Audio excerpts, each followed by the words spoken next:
All right. Thank you, everyone, for joining. We're going to get started here in a moment. Today's session, we're going to be talking about switching from a Schwab solo 401k to a self-directed solo 401k and some of the reasons why you might want to do that, the process. So I would ask everybody to please like this video and subscribe. And if you're watching it live here, please ask questions. I'll be answering those questions here in the live chat. If you are watching this as a recording, you can ask questions in the comments and we answer those questions usually in about a day. So let's get started.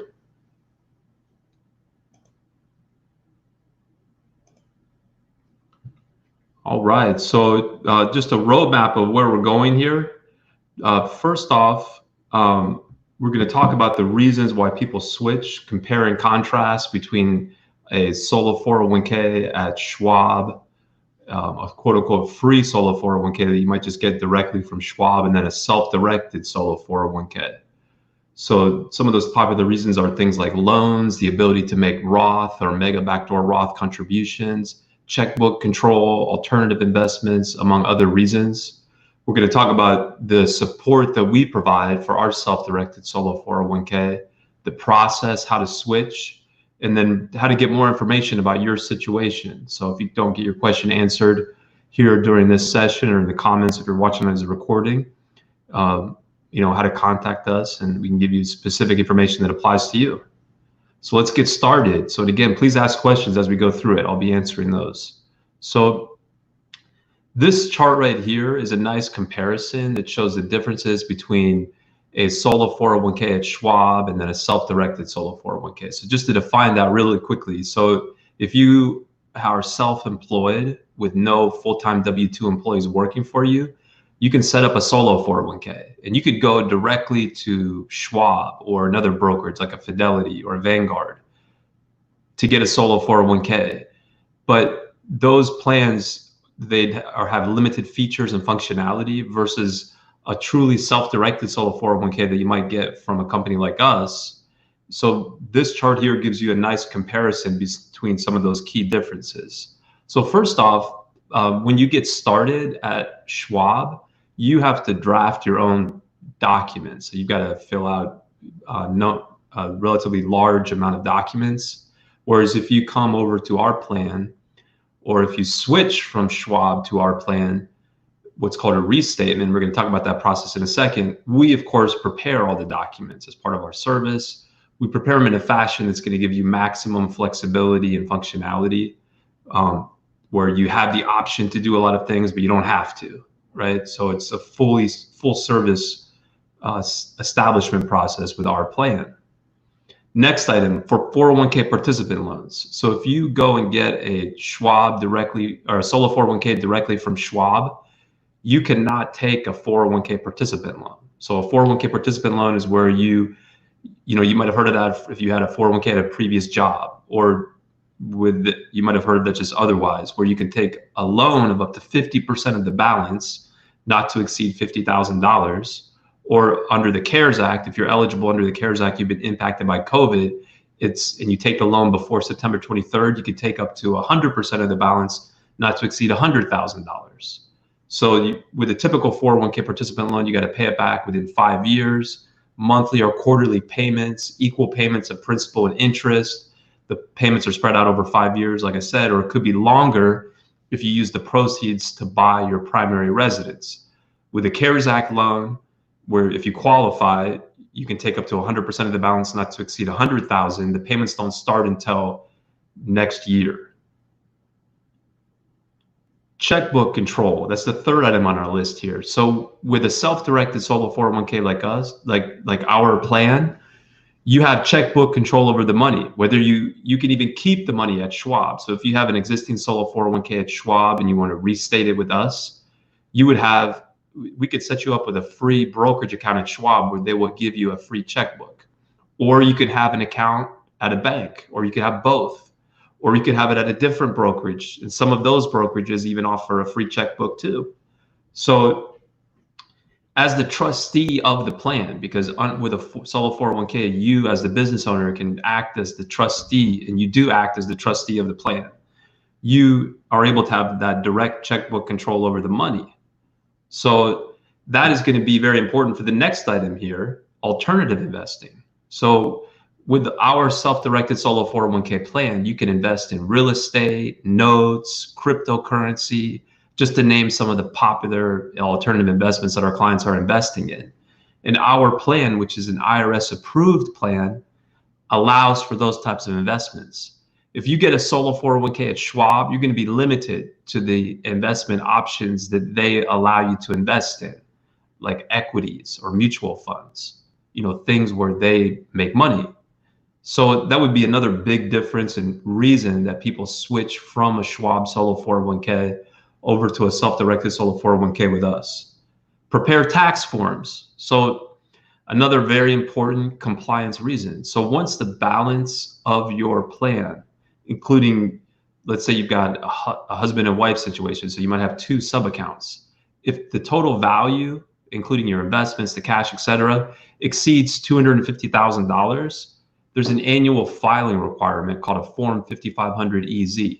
So with our plan, we prepare that for our clients for no additional charge.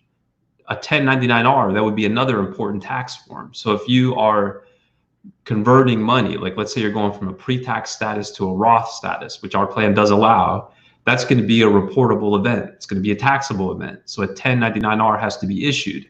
We prepare that 1099-R as part of our service for no additional charge. So that's another great feature of our plan that the Schwab solo 401k plan is, they're not going to provide that type of support.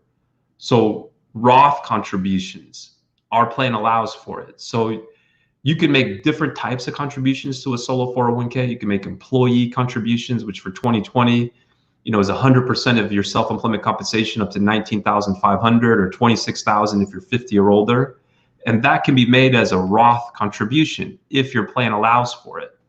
Schwab solo 401k plan doesn't allow for it. So you could make a pre-tax contribution, but you're not going to be able to make a Roth contribution. So you would have to restate over to our plan, then you could make a Roth contribution. Then on top of that, a lot of our clients really like the Mega Backdoor Roth feature, which allows you to get even more money. You could go all the way up to the overall limit, so $57,000 for 2020. And the way that you're doing that is by making what's called voluntary after-tax contributions. So our plan, again, allows for that. Schwab's plan doesn't. So that's another great feature and very popular reason that people would come over and bring their plan over, switch providers over to us. Making contributions electronically. So if you want to be making contributions to your Schwab solo 401k plan, you have to do it by check. So with our plan, you can do it electronically. So you could have money ACH'd over, or if it's even the same bank, it could be just an internal transfer into your solo 401k. And then of course, you got to do it within the confines of the contribution limits, by the deadline. So we field those types of questions every day from our existing customers in terms of how much they can contribute. We have a calculator on our website, what the deadline is. We have webinars. In fact, if you check out our website, you'll see that we got a lot of great information about those rules. And again, we field those questions every day from our clients. And so with the Schwab solo 401k, though, you have to make that contribution by check, whereas with our plan, you can do it electronically. Outgoing ACH transfers. So if you want to transfer money out of your Schwab account, you're not going to be able to do it if you have a solo 401k via ACH. I'm sorry, if you have a solo 401k at Schwab and you want to have an outgoing transfer, they won't allow for ACH outgoing transfers. With our plan, of course, it does allow for that. So that's going to be important, practically speaking. Like a lot of times if you're making an investment, so let's say that you are making an investment in a syndicated transaction. So like it's an apartment complex where the syndicated investment provider is getting investments for multiple people, raising money so that they can buy an apartment complex, multifamily. So, and let's say you want to invest in that investment passively using your solo 401k dollars.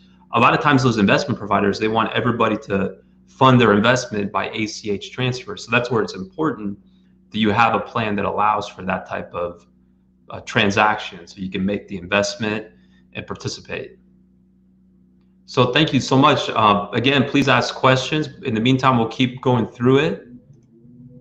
So now let's switch over and let's talk about the process. So how to change plan providers if you're going from that Schwab solo 401k to a self-directed solo 401k.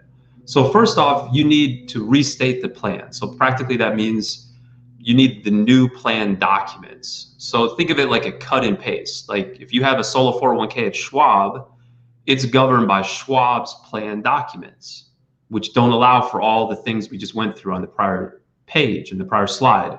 So with our IRS approved plan documents, we would restate it. So now it will be governed by our plan documents. So cut out those Schwab documents, replace them with our documents. And like I mentioned on the previous page, we prepare it as part of our service. You don't have to do it yourself like you would when you're setting up a solo 401k at Schwab. Now the plan is going to continue because it's not that the plan at Schwab is shut down, it's just restated. So of course we need to know that original effective date so we can, when we draft the documents, it relates back to that original effective date. And that's going to be important because if you were to shut down the plan, then technically you would need to file a final form 5500 EZ. Remember we talked about that's the regular 5500 EZ is needed if you've got more than $250,000 in value of plan assets. You need a final 5500 EZ if you're shutting down your plan, even if the value is less than 250. So if you were to shut down the solo 401k at Schwab, you need a 5500 EZ, a final one, regardless of the value of the plan assets. You would need a 1099-R to report the rollover. So by doing that as a restatement, you avoid that. You will need an EIN for the plan. So Schwab, for their plans, don't obtain EINs for the 401k. The regulatory expectation is that an EIN is obtained. If you see on the IRS website, they talk about that. So as part of our service, we will obtain an employer identification number, an EIN for the 401k, which is important because when you set up the new account, you need to have it under that EIN number. Let's say you made that investment in that syndicated transaction, like I was talking about in the prior page. So the syndicator is going to issue a K-1 to your 401k to report the gains, right, that you made on your investment. And so if they're reporting that under, and they need to have a tax ID number to issue the K-1 too. So that's why it's so important that you need that's an example of why it's so important that you need an EIN for the 401k. Because that EIN, when we obtain it from the IRS, we're letting the IRS know that this is an EIN for a 401k. So the gains are going to be tax deferred. So when you get a K-1 issued to this EIN, it's not that the IRS is going to be looking for that to be reported on your personal tax return if the K-1 had been issued to your social security number, or to your business tax return if the K-1 had been issued to your business EIN number. So that's a good practical example of why it's so important to have a separate EIN. And I see we've got a question. I really appreciate that. Let's go through the rest of this slide and then we'll field that question. So again, just to finish the process, so you've got the new documents, you get the new EIN number, you close that account at Schwab, and then open a new account, at least one. You might be opening multiple new accounts because, again, the reason you might be switching is because you want to have Roth money. So now you're going to have a pre-tax account, a Roth account, and if you're doing the Mega Backdoor Roth, it could be a voluntary after-tax account. So you got 3 new accounts. They could all be at Schwab, or they could be at a different brokerage, or they could be at a bank. If you have spouses, now you got at least 2 new accounts, or it could be as much as 6 if the spouses are both making Mega Backdoor Roth contributions. A Schwab transfer form. So we prepare that to transfer the cash and assets over to the new account. So let's take this question. So, well, great question. Well, thank you so much for asking. Please keep asking questions if you have them. Will I be able to use my existing Schwab brokerage account, or do I have to open new ones? Very good question. You have to close the existing account because that account is provided by Schwab, and on their books, it's for an account that's associated with their plan documents. And now when you restate to our plan documents, even if you want to keep the money at Schwab, it's going to be in a new account. So the existing account is closed. You could transfer over the assets in kind or in cash. We would prepare all the documents to open up a free new brokerage account, what they call a CRA account at Schwab. So they don't charge anything to set that up. There's no maintenance fee. And again, it's going to come with a free checkbook.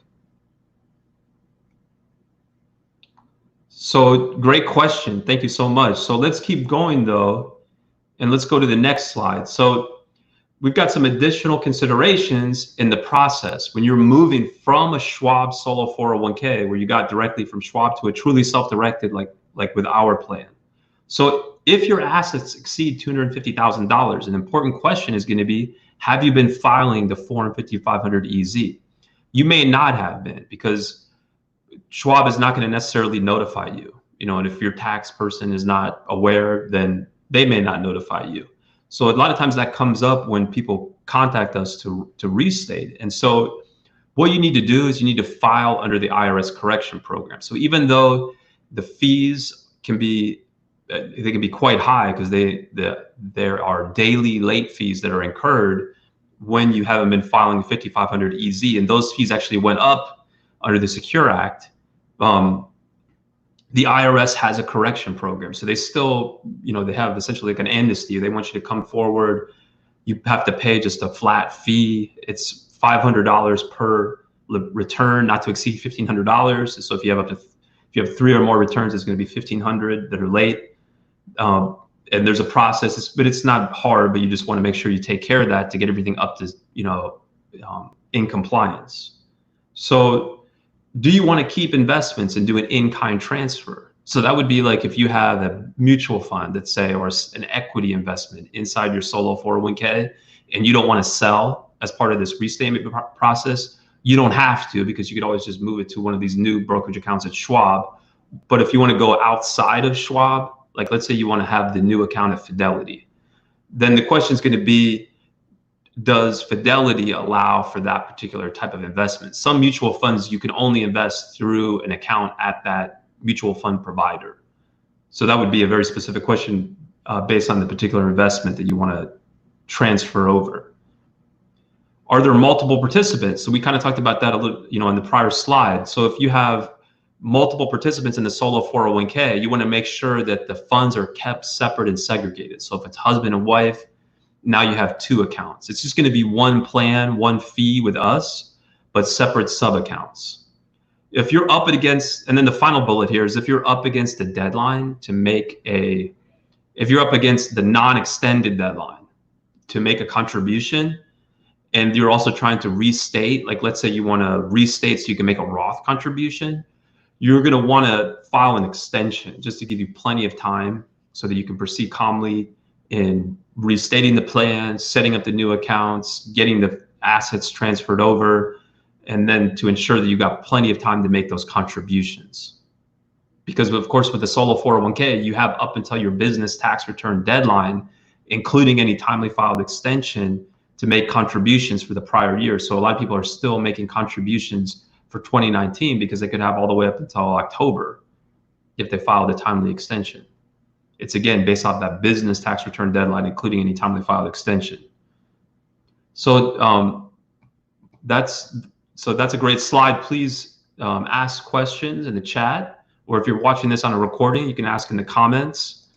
Please like and subscribe, and we'll keep going through the slides here. So let's talk about compliance support. So with our plan, we provide tremendous compliance support, a full service compliance support. So for number one, 450 500 EZ. So like we talked about, you might have a solo 401k at Schwab, and the value of your plan is more than $250,000, but no one's told you that you have to file a 5500 EZ. So with our plan, we won't have access to your money, but you just have to let us know that the value is greater. Then we'll put you in the queue and we'll track you going forward. And we would prepare that 5500 EZ as part of our service for no additional charge. It's always due 7 months after the end of the plan year, so July 31st. So of course, there's a bunch of folks that are filing around this time of year. 1099-R. So if you're taking a distribution or you're doing a rollover, like let's say you want to do that Mega Backdoor Roth contribution where you make the after tax and then you roll it to the Roth, even though that's not a taxable event because it's after tax money, it is a reportable event. A 1099-R has to be issued, and we prepare that as part of our service. Or if you're doing pre-tax to Roth, that's taxable and reportable. So a 1099-R would be required there. Or if you're taking a distribution, again, we prepared the 1099-R and it's all included in our fee. So it's a totally flat fee structure and you know exactly what you're signing up for. Solo 401k IRS required plan update. So there's a major update here coming up in and it's going to be later this year or first part of next year in all likelihood. So that's the type of updates that we handle as part of our service. You know, there's no additional charge. We take care of it automatically. Contribution calculations, we kind of alluded to that before. You know, you might want to discuss your situation in terms of how much you could contribute, how you report it. So we field those questions one-on-one with our clients all the time in terms of how that works. Of course, if you contrast that with like a Schwab, you know, it's kind of the luck of the draw when you call into the 1-800 number as far as the capability of the person that answers the phone. Loan document preparation. With a Schwab Solo 401k, you can't take a loan.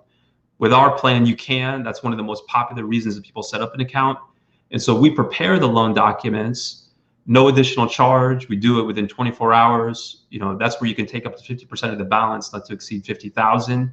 And it's not going to be a taxable event provided that it's documented. So we take care of that important compliance requirement as part of our services. Alternative investments. So here, we don't give investment advice, but a lot of our people do want to invest in alternative investments. So they need educational support in terms of the how, right? How do I invest in real estate? You know, what do I do with that rental check for if I have a rental real estate property in my solo 401k, things of that nature.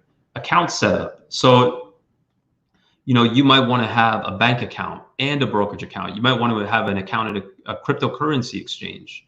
So we're helping our clients every day with the mechanics of getting those accounts set up, because it is important that it's set up correctly, you know, under the name of the plan, under the EIN, things of that nature, separate sub accounts if you got pre-tax and Roth. So we're very hands-on in helping our customers literally preparing the forms so that it gets set up correctly. Excellent. So thank you so much for continued participation. So here, this is where you can learn how to contact us. So you can email us at business@mysolo401k.net. You can call us at 1-800-489-7571. We can go over your specific situation. If you have any more questions, please, we've got more time and we can field them now. If not, I would just encourage you to please like this video, please subscribe so we can connect. And, you know, we do these webinars every week and that way you can continue to get the information.